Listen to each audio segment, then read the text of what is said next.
My birth certificate lists a hospital in Marion, Ohio. I called that hospital last month renewing my passport. It closed in 1987, 4 years before I was supposedly born there. I sat in my car in the parking garage at work for a solid 10 minutes after that call, engine offhand, still resting on the wheel, just staring at my own name on a document I'd used 100 times, without ever once actually reading it closely. 29 years old, and I was looking at proof that something about the most basic fact of my own life, where I came into the world, wasn't what I'd always been told. I'm Shiomara. I'm 29. And this is the story of how I found out my mother crossed the border pregnant with me, gave birth somewhere she never told me about, and spent almost 3 decades building an American origin story around a hospital that hadn't existed for years by the time I was supposedly born inside it. Growing up, our apartment was small, but always smelled like something cooking some mix of my grandmother's recipes and whatever my mom had picked up from the diner she worked nights at for a stretch of my childhood.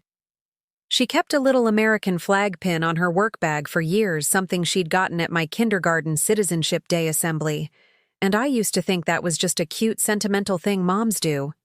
I understand it a lot differently now. I work as a paralegal at an immigration law firm, prepping cases for clients navigating exactly this kind of document mess: professionally delayed birth registrations, derivative citizenship claims, affidavits from relatives back home vouching for facts nobody thought to write down at the time.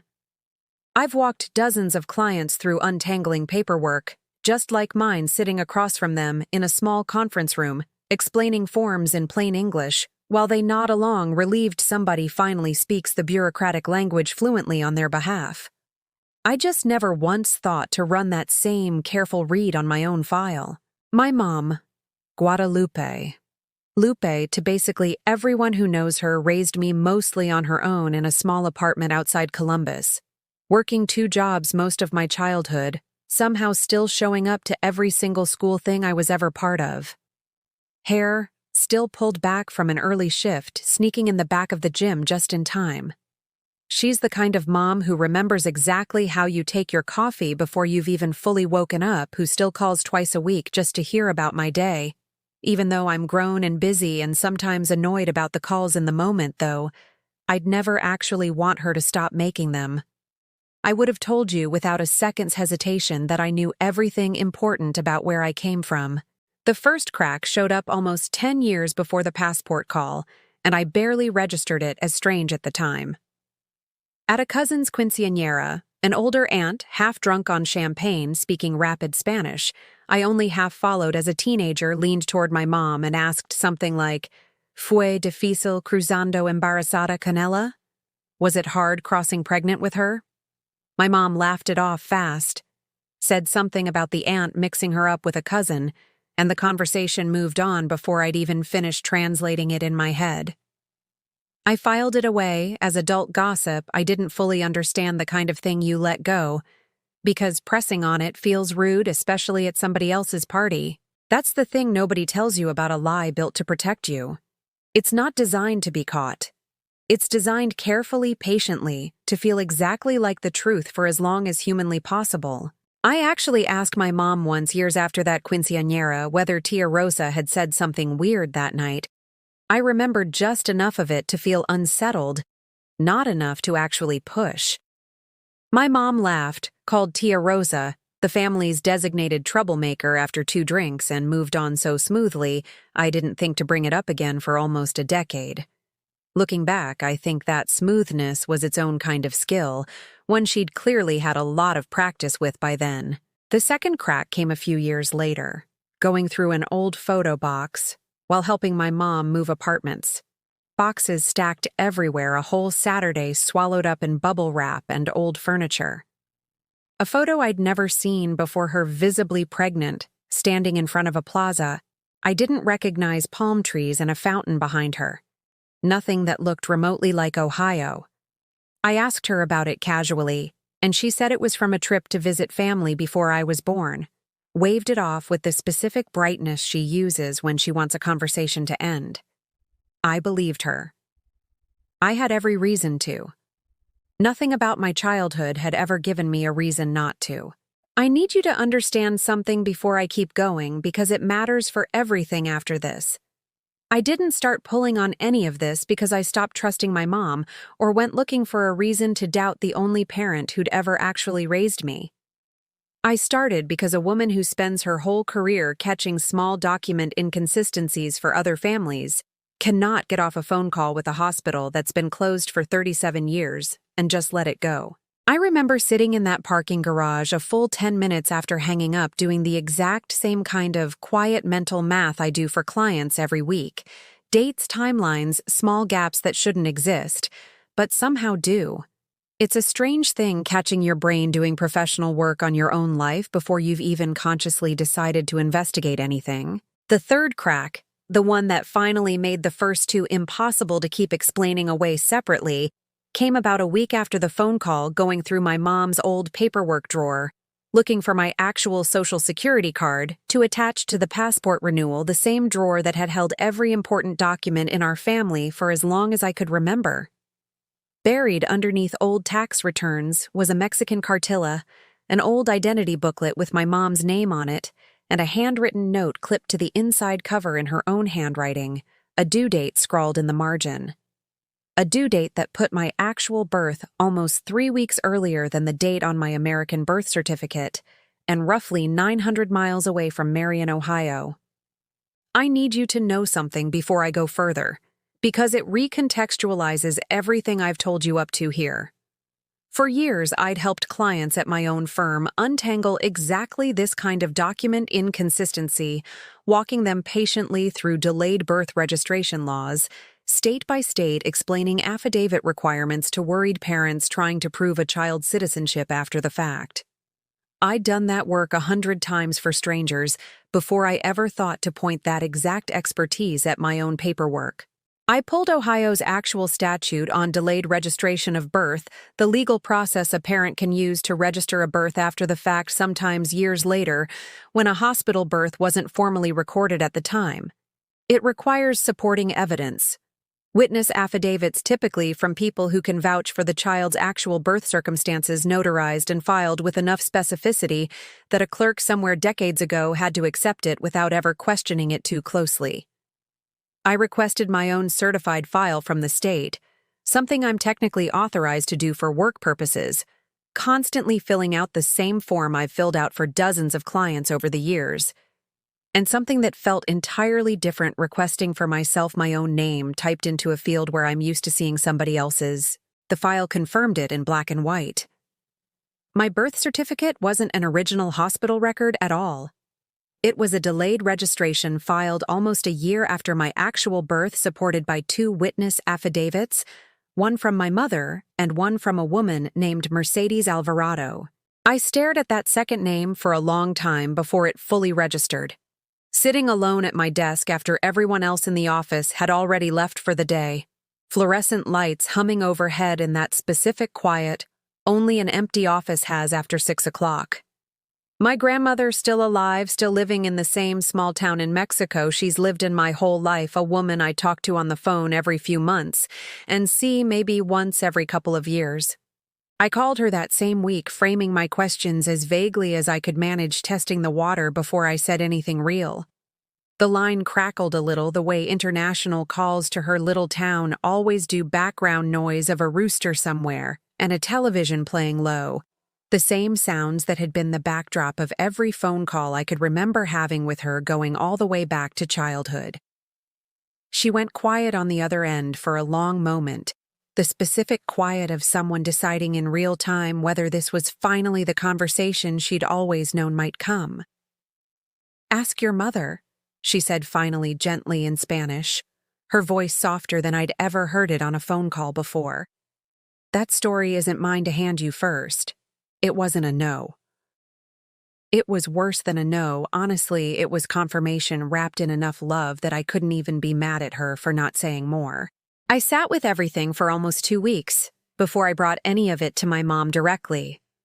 I went to work, helped clients untangle their own document messes, calm as anything, while quietly building the shape of my own case at home every night. I remember sitting at my kitchen table more than one of those nights, laptop open, a mug of coffee going cold beside me, Doing to my own family history, the exact patient, methodical work I usually reserve for a stranger's file. There's a particular kind of loneliness in investigating your own origin story using the exact professional tools you use for total strangers. Nobody warns you about that part. I drove to my mom's apartment on a Sunday, the file folder on the passenger seat, the whole way radio off, both hands on the wheel, the entire drive, even at stoplights, and sat in the parking lot for almost 10 minutes before I went up.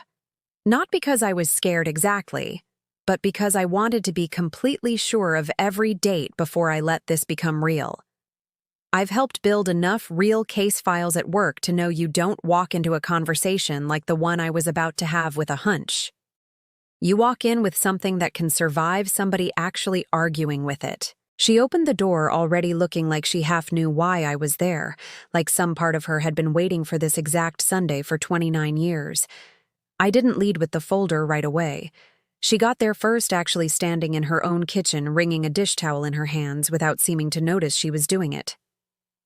"I never should have let your grandmother sign that affidavit," she said, quiet almost to herself before I'd said a single word about any of it. I sat there a second, letting that land before I even fully understood what she meant. My mind was already racing through half a dozen possibilities, none of them quite fitting the sentence she'd just said, all of them somehow worse than whatever answer was actually coming my pulse loud enough that I could feel it in my ears. "Sign it for what, Mom?" Her whole posture changed the moment she realized what I'd actually come with, shoulders dropping, spine curling forward slightly, like the air had gone out of something she'd been holding upright inside her chest for 3 decades. She set the dish towel down slowly, deliberately, like putting it down was the last ordinary thing she was going to get to do before this conversation started for real. She stood there another moment, hand still resting flat against the counter, like she needed something solid under her palm before she could keep going at all. "I crossed 6 months pregnant with you," she said. "Alone. Your father wasn't in the picture by then, and I wasn't going to raise you back home with nothing. Not after everything I'd already seen happen to girls who stayed. I had you in a clinic near the border on the Mexican side because it was safer than trying to make it across that pregnant. 6 weeks later, once I'd made it across myself, a woman I knew helped me file the paperwork that said you'd been born here instead. She knew people. It cost almost everything I had saved. So my whole birth certificate is a lie," I said. "The hospital, the date, all of it." "The love wasn't a lie," she said, voice cracking slightly. "Everything else, yes. I know that now, hearing myself say it out loud to you. You could have told me," I said. "Not when I was a kid, I get that. But at some point, Mom. 29 years is a long time to carry something alone, especially something this heavy." Every year that passed made it feel more impossible, not less, she said, eyes finally meeting mine again after staring at the counter through most of this. "The longer a story holds, the more it feels like the only version anyone would ever believe. I told myself every single year that you were always going to be American no matter what it took to make that true on paper. I never let myself think too hard about what it would mean if you found out the no matter what part yourself someday the way you just did. For 1 second, just one, I saw exactly why she'd done it. A young woman alone, 6 months pregnant, choosing the one path she believed could actually protect a child from every danger she'd already lived through herself, and deciding the shape of that protection mattered more than whether it was strictly true. And then that second passed, and I was just standing in my mom's kitchen, holding a folder that unraveled the one fact about my own life I'd never once had a reason to question, watching a woman who'd spent 3 decades terrified of exactly this moment finally live through it. I want to tell you it ended there, clean and complete, in that kitchen. It didn't. What ended there was the version of my own birth story I'd carried around my whole life without ever examining it. What came after took longer, and it turned out to matter more than the confrontation itself in ways I genuinely didn't expect going in. We sat together at that same kitchen table for a long time after the hardest part of the conversation had passed, not really talking, just sitting the way you do after something enormous has finally been said out loud, and neither person quite knows what the next sentence is supposed to be. She made coffee eventually, out of habit more than anything, and we drank it in near silence, and somehow that felt like exactly the right thing to be doing. It wasn't until almost 3 weeks later, back at my own desk, running the exact kind of case analysis I do professionally every day, that I found the part that actually mattered most going forward. Because my mom became a naturalized citizen herself when I was 6, something I'd always known, just never once connected to my own status. I likely had a legitimate derivative citizenship claim through her naturalization, anyway entirely separate from the fabricated Ohio birth story. I actually laughed out loud at my desk when I first ran the analysis, the specific disbelieving laugh you let out when something is too absurd to just sit with quietly. Nearly 30 years of carefully maintained fiction, and there'd been a real boring, entirely legal door sitting a few feet away the whole time, one nobody in my family had ever known to look for. The delayed registration hadn't needed to be fabricated at all. There was a real, honest pathway sitting right there the whole time, one my mother, 29 years ago, scared and alone and unfamiliar with a system that felt designed to say no to her, never knew existed. That detail didn't erase what she'd done. It just made the shape of the grief different. Not about losing something I actually needed, but about a mother who'd spent 3 decades afraid of a danger that, with different information at the time, she might never have needed to outrun in the first place. Here's where I actually am with all of this now. My mom and I are working slowly through what it means to rebuild a version of my origin story that's actually true, filing the real paperwork this time properly, together with a lawyer at my own firm handling it the way I'd handle it for any other client. Adai's, my boss, offered to take the case herself the moment I finally told her the full story. No charge, no hesitation, just said, "You've done this exact work for strangers for 6 years. Let somebody do it for you for once." I cried in her office a little, which is not something I do, and she just handed me a box of tissues and kept talking through the filing requirements like it was any other Tuesday, which honestly helped more than any amount of sympathy would have. She calls it finally doing it the right way. I've started calling it something closer to just doing it honestly, which feels like a different thing entirely, even if the outcome ends up looking the same on paper. I keep coming back to something my mom used to say when I was a kid, handing me my little American flag for school assemblies. "This is yours, mija. Nobody can ever take this from you." I used to think that was just a nice thing moms say. I understand now it was a promise she made to herself as much as to me, built on a foundation she was terrified for 29 years someone might eventually knock out from under both of us. I don't fully know yet what American even means to me now, knowing the real story of how I actually became one. I know the flag still means something. I know the woman who handed it to me meant every word of that promise, even the parts she got wrong trying to keep it. I've started keeping that little flag pin myself now. Actually, my mom gave it to me a few weeks ago, said she didn't need to hold on to it anymore the way she used to. It sits on my desk at work now, next to a stack of other people's citizenship files. A strange, quiet reminder every single day of exactly how complicated a simple-looking promise can turn out to be underneath. I'm still working out what to do with everything true underneath a story I spent almost 30 years believing was simply uncomplicatedly the whole thing. Some days that feels like loss. Other days it feels like finally getting the actual complete version of a story I always deserved to have, messier than the original, but mine fully for the first time.